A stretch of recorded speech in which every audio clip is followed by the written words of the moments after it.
All right, welcome.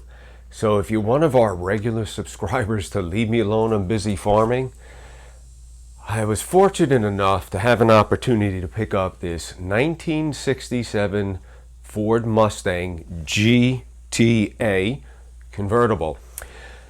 It needs some mechanical work, so I thought I would take you guys on the journey of what I'm going to do to get this back into tip-top running shape. So first off, how about a little background? What did I do before I got into gardening, the home farm? At about 14, my first car was a 1966 Mustang Convertible 289 automatic. It was a rust bucket. Every time I moved it and parked it in a different spot on the driveway, there was rust. I've had a 65 Mustang that I restored from the ground up. The motor was rebuilt. Headmaster who built engines for dragsters. And anyway, at the end of the day, that had about 375 horsepower.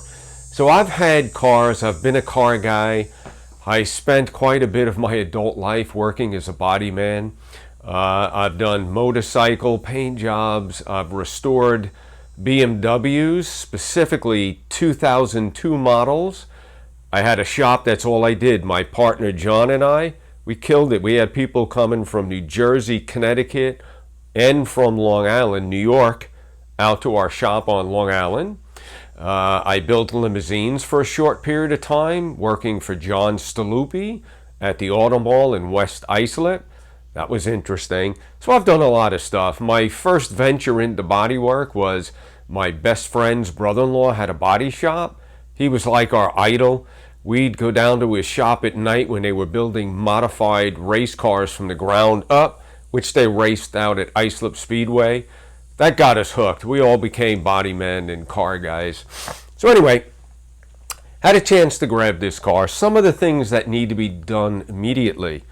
The front brakes, when you hit the brake, they're very spongy and it pulls to the right. So I'm going to be replacing the front calipers and the brake hose, the rubber. My brother-in-law Phil used to maintain this car. That's how I found out about it, and ultimately he helped me acquire it. The master cylinder's been replaced. The brake booster has been rebuilt. The rear wheel cylinders have been replaced, as well as the brakes. So initially I'm just going to do the calipers. I'm not sure if I'm going to cut the rotors at this time. They're in really good shape, and I'm probably just going to reuse the pads until I get it running. Then obviously I'll change the pads. I'm going to flush the brake system out. The owner that I got it from, it's a dual exhaust car. When he had the exhaust replaced, he went to a single exhaust. So I'm going to update, go back to a dual exhaust.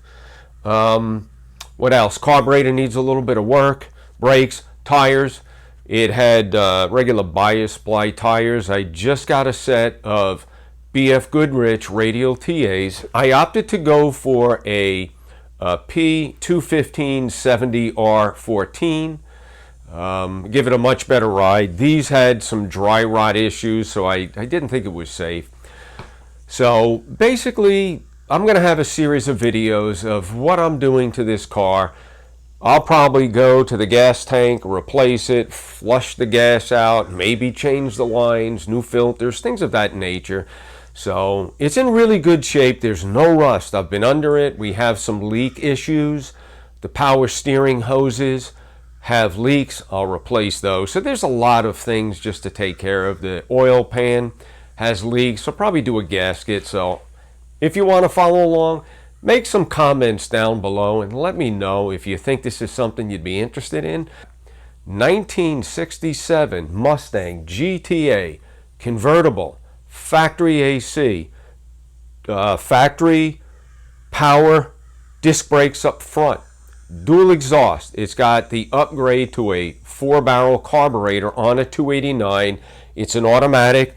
This was the only year that Mustang branded a GT as a GTA, and that was to denote that it was an automatic.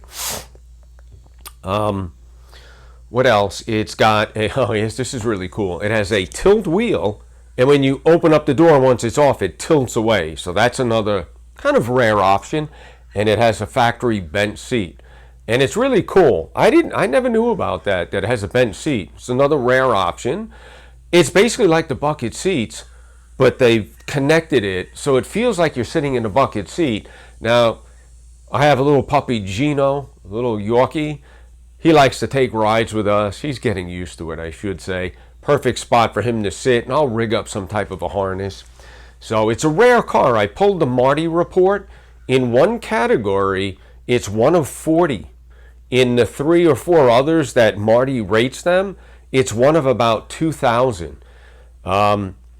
Ray, the guy I bought it from a guy in California. So it was manufactured in San Jose and sold in the San Diego area. It's got all the smog equipment on it, all works. He had it shipped via a train to his residence, and it was garage kept pretty much from 1977 up to when I acquired it. So anyway, I've got some footage that I'll attach to this video of the car. I just want to give a quick introduction on a series of videos I'll be doing on my 1967 Mustang GTA Convertible. Stay tuned. I hope you guys are going to subscribe so you can follow along on what I do. Again, I was a professional body man. Along with that came mechanical work. We did all our own mechanical work, right down to recharging ACs.